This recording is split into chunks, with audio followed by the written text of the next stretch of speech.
খেলবো। আর এই বাধা খেলায় সত্যি করি, যে বাধা খেলায় জয় হলো সে যা চাইবে তাকে তাই দিতে হবে।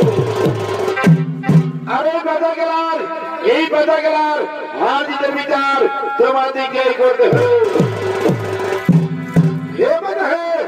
আপনারা দেশ আমরা করে বানান, আমরা নিশ্চিত করে দুইজনে ভাষা খেলা আরম্ভ করো।